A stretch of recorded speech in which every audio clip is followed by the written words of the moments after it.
झाले क्लेश संती मानावा उपदेश, विश्व रागे जाले वन्नी संती सुखे व्हावे पाणी.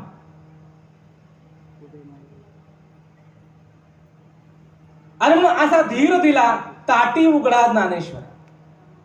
अशी ती मुक्ताबाई आहे हे सांगायचं मला. दोन मुक्ताबाई सांगायच्या ना, एक आधी सांगितली लहान. अशी ती मुक्ताबाई कितीतरी 1000 वर्षाचा ऋषी आहे, त्याची गुराई झाली ती 10 वर्षाचा लेकरू. इथं भाऊ खचला, उद्विग्न झाला. हे नाठाळ समाजाला कंटाळला तो. हे काय रोजचं तेच रोजचं तेच, किती किती विटंबना केली चंडाळ चौकडीत. मी तर आपल्या भावाला पूर्वपदावर आणलं तिनं, ताटी उघडायलाच लावली.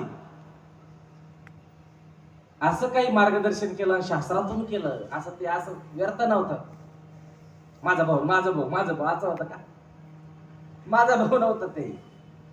शब्दे शस्त्रे झाले क्लेश संती माना उपदेश. इथं सहन करावं लागेल आपल्याला. जगाच्या कल्याणा संतांच्या विभूती, देह कष्टविती परोपकारे असं समजावलं त्यांना. ताटी उघडल्या गेली. आणि हे एक टोक आहे, ही एक टोक आहे समाजाचं. हे एक टोक आहे. इतकी ती लहान आहे, एवढी पॉवरफुल आहे. दुसरी मुक्ताबाई भगवान श्री चक्रधर स्वामींच्या संपर्कामध्ये आली, ती पण तिच्यापेक्षा जास्त महत्वाची आहे. 1300 वर्षाची आहे. ध्यानात घ्या, इथं कलियुगात 800 वर्ष झाले भगवान श्री चक्रधर स्वामींना जाऊन. 1300 वर्षाची. 1300 कमी वाटले काय तुम्हाला? 1300 ही 1300 वर्षाची आहे. प्रभुजी आले, प्रभुजी आले मुक्ताईच्या भेटी, जन्म आल्या माडू नदीच्या काठी, चक्रधरांच्या जीवनामधल्या गोठी, जन्म आल्या माडू नदीच्या काठी. त्या देवाने एक लय मोठं काम केलं. हिंसा पापा तो नरक. लोक म्हणतात काय हिंसा करू नये, काय हिंसा करू नये. हिंसा केल्याने पाप होतं आणि पाप झाल्यानंतर नरक होतं. इतकं सोपं तत्वज्ञान आहे चक्रधर स्वामींचं. कोणी अभंगातून सांगितलं, कोणी ओवीतून सांगितलं. भगवान श्री चक्रधर स्वामींचे सूत्र आहे. वेद उपनिषद यांचे सूत्र असतात. शंकराचार्यांची सूत्र आहेत, जे आद्य शंकराचार्य होऊन गेले, ज्यांना दत्तात्रय महाराजांचं वरदान होतं, तो ली ग्रंथ माननीय होईल. शंकराचार्यावर प्रदान. अरे मग भगवान श्री चक्रधर स्वामींचे सूत्र आहे, हिंसा पाप पापा तो नरक. इतक्या सोप्या पद्धतीने उत्तर दिलेली आहेत. हे प्रश्न पडतात ना आपल्या समाजाला. हिंसा करू नये, करू नये, करू का करू नये? हिंसा पाप पापा तो नरक. खोटं बोलू नये, खोटं बोलू नये, का बोलू नये? हसताही की जे ते रडताही न पिटे म्हणून खोटं बोलू नये. हसता हसता जे पाप करताना ते रडता रडता सुद्धा फिटत नाही म्हणून खोटं बोलू नये. चक्रधर स्वामींची सूत्र आज समाजाला गरज आहे.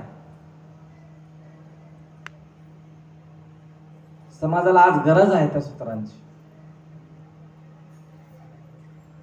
मार्ग दाखवतात ते. संसार कसा करावा हे पण दाखवतात. मार्ग दाखवतात. आचारे योग्यता, विचारे दृढता. तुम्ही आचार करा, तुम्ही सदाचारी व्हा. सदाचारी माणसाच्या अंगामध्ये सामर्थ्य येतं. चक्रधर स्वामींचं सूत्र आहे. चांगलं जर नामस्मरण करणारा कोणी व्यक्ती आहे, भूतानंद नावाची म्हातारी आहे आपली देवाची भक्त, तिने आपल्या नातीचा ताप घेतला. तिला ताप आला ना, तिने आपल्याकडे घेतला. कशाच्या बळावर? ह्या भावभक्तीच्या बळावर, देवाच्या आचरणाच्या बळावर. आचारे योग्यता. चांगल्या आचाराने माणसामध्ये सामर्थ्य निर्माण होतं. आचार्य योग्यता चक्रधर स्वामींचं सूत्र आहे.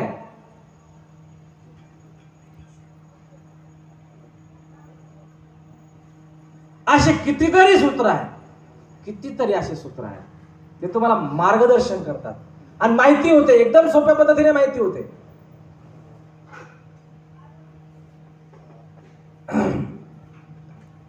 जसा स्मरणाचा विषय आहे, आता आम्ही हातामध्ये गाठी नाही घेतली, स्मरणाला महत्व आहे आणि आम्ही लीळाचरित्र वाचतो. आता स्मरण थांबलं का? वस्तू स्मरण तेही एक स्मरणाची किंगा, असे उत्तर आहे देवाकडं. सनकन सूत्रामध्येच आपल्या अभ्यासाचा मानवा पंथाचा जो पहिलीचा अभ्यास आहे, प्रथम वर्ग सूत्रपाठ, पहिल्या वर्गामध्ये तुमचे सगळे संशय निघून जातात. पहिल्याच वर्गामध्ये ते सूत्रपाठ पाहिजे आपल्या घरामध्ये, अर्थासहित पाहिजे. ते वाचल्यानंतर कळतं. मग असं जर घ्यायला गेलं आपण, हो 200 रुपये द्यायचे, तू जर चांगलं वाचलं ना मनापासून, तू म्हणजे 5,000 घ्या ना, आणखी 100 छापान लोकांना वाटा.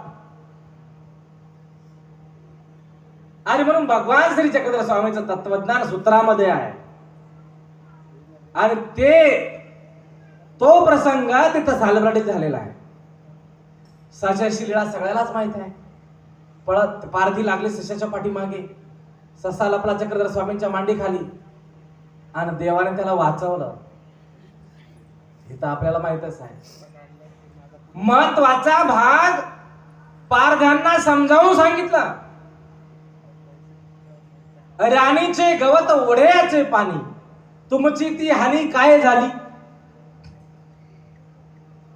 ओढ्याचं पाणी पितो, रानातलं गवत खातो, तुमचं काय नुकसान झालं? तुम्ही का मारिता मुक्या प्राण्याशी?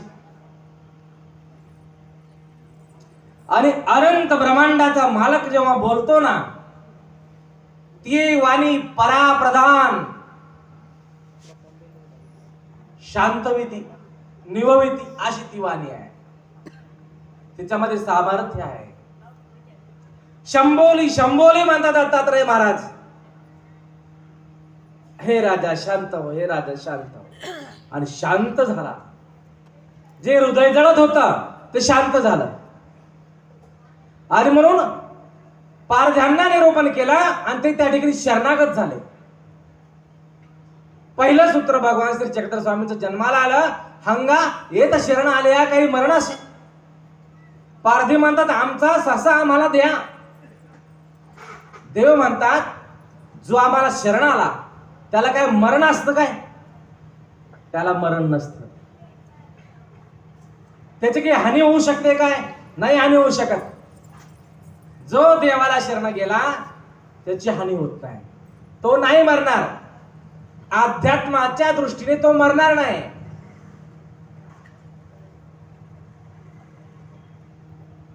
हे व्यवहारातलं मरण नाही. हे व्यवहारातल्या मरणाला देवाचा आदेश आहे, आता मरा तरीच सांग. विधीवर असताना मेलेले चांगले, नंतर अविधी करून मेल्यापेक्षा, नरकाला गेल्यापेक्षा आता मरा तरीच सांग. हे मरण वेगळं आहे. आणि देव तिथं जे सांगतात की हंगा येत शरण आल्या काय मरण असे, त्या मरणाचा अर्थ वेगळा आहे. वायाला जाणे नाही. दृष्टपर मागाल शरण आल्यानंतर द्रव्य संपत्ती, पुत्र संपत्ती, कलत्र संपत्ती, काय दृष्टपर मागायचंय आपल्याला ते पण मिळणार. वायाला जाणे नाही. अंगा शरण आल्या काय मरण असे. आणि अदृष्टपर मागाल मोक्ष. पुनरपि जननम पुनरपि मरणम पुनरपि जननी जठरे शयनम भज गोविंदम भज गोविंदम गोविंदम भज मूढमती. ज्ञानी माणसं दृष्टपर मागत नाही. ज्यांना ज्ञान झालं ना ते दृष्टपर मागत नाही. पण आपल्याला मर्म कळत नाही. कृष्ण भक्तीविना तरला आहे कोण, द्यावा निवडून एक तरी. मी माझे ऐसा वाऊगाची भ्रम, वर्म न कळता वाया गेले. मी माझे याच्यामध्ये समाज अडकला. बाकी अध्यात्म काय चीज आहे तिथपर्यंत आपण पोहोचेनाच. मर्म समजत नाही, वर्म समजत नाही. आता हे मुंबई आहे. एका खेडेगावातले दोन माणसं, पती आणि पत्नी, आली पोट भरायला अन्नपूर्णा नगर मध्ये. आणि ते पण मात्र, आता मी नेहमी गमतीने म्हणतो, आमच्या आश्रमात सगळ्या बायाच खानदेशी आहे. मग मी कधी कधी विनोदाला म्हणत असतो, खानदेशी असे, खानदेशी तसे. मीठच टाकत नाही भाजीत जास्त. आमच्या मराठवाड्यातले मीठ टाकतात. ते खानदेशीच होते. आले पोट भरायला अन्नपूर्णा नगर मध्ये. पण अक्षय तृतीया तिकडं बिहारमध्ये छठ पूजा आणि खानदेशमध्ये अक्षय तृतीया खूप मोठा सण. ती लेकी बाळी बिचारी ती दिवाळीला जाणार नाही, पण अक्षय तृतीयाला गेलीच पाहिजे. अक्षय तृतीयाला लय मान आहे ना, सांद्र्या सुंदर्या सगळ्या खायला भेटते. मग आला अक्षय तृतीयाचा दिवस.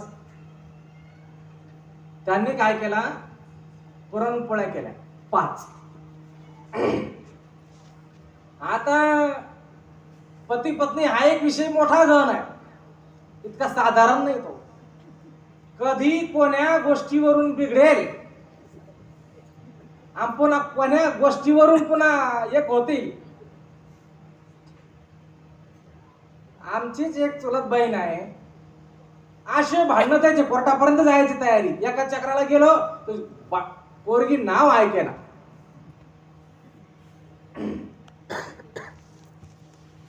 मग दुसऱ्या चक्राला गेलो तर म्हणे कुठे गेली. हा विषय आहे तो. गेली नवऱ्याच्या घरी, कशाचे भांडण, कशाचं कोर्टन, कशाचं काय. मग हे दोघांचं खूप एकमेकावर प्रेम होतं, पण त्यांचं नाचलं पोळ्यावरून. ती बाई म्हणते मी 3 पोळ्या खाते, तू मी 2 खा. ते म्हणते मी 3 खातो, तू 2 खा. असं भांडण कडाक्याचं झालं. मग माणसं मोठे हुशार असतात. ते म्हणे त्यांना माहिती बायाची जात आहे ना, गप बसत नाही. त्यांना किती म्हणा गप बसा, ती एक शब्द तरी बोलतेच देवपूजन. कारण तो स्थायी भाव आहे ना, स्थायी भाव आहे तो. माणूस म्हणे जो आधी बोलेल ना, जो आधी बोलणे त्या 2च खायचे. मग झाली चिप. मग असं बोलायचं म्हणून भिंतीकडे तोंड केलं, याने इकडं, याने भिंतीकडे तोंड केलं. बोलायचं म्हणून त्यांनी झोपून घेतलं. 1 घंटा, 2 घंटे, 3 घंटे झाले. मग गल्लीतले सगळे महाजन जमा झाले. अरे हे कुटुंब बोलत कसं नाही. मग आतमध्ये डोकून पाहिलं, एकच इकडं तोंड. अरे मेले रे म्हणे. सणासुदीच्या दिवशी आहे ना, अक्षय तृतीयाचा दिवस, मेले. आणि बिचारे जुने माणसाले धार्मिक असतात. अरे म्हणे आता यांचं क्रियाकर्म करावं लागेल ना मेले तर. आणि बाकी कुठं दान दिल्यापेक्षा हे क्रियाकर्म करण्यामध्ये मोठं पुण्य असतं. मग सगळे जमा केले. ये रे भाऊ, ये रे भाऊ, ये रे भाऊ, सगळे या या सगळ्या. ज्यांचं कोणी नाही त्यांचा देव असत. सगळं गाव जमा झालं. सगळं गाव जमा. एकाच तिरडीवर टाकलं दोघाला. मग त्यांनी बोलवलं नाठाळांनी, बोललेच नाही. मग अर्ध्या रस्त्यात गेले. माणसाला वाटलं टाकतील नाही जाळून, जाऊ द्या, नाही बोलत आपणच बोलू. म्हणे बाप्पा जाऊ दे, तू खाय 3, मी खातो 2. हे 5 खांदेकरी होते, ते 4 खांदेकरी 5 मडकं होता. त्यांनी दिलं टेकून आणि गेले पळून.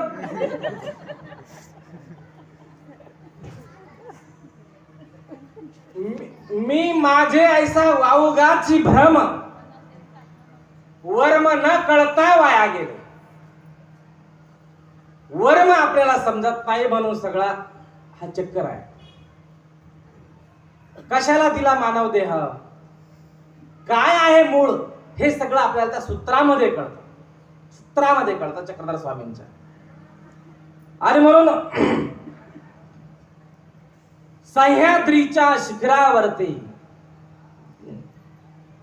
सह्याद्रीच्या शिखरावरती भक्तासह बसले मला श्री दत्त गुरु दिसले.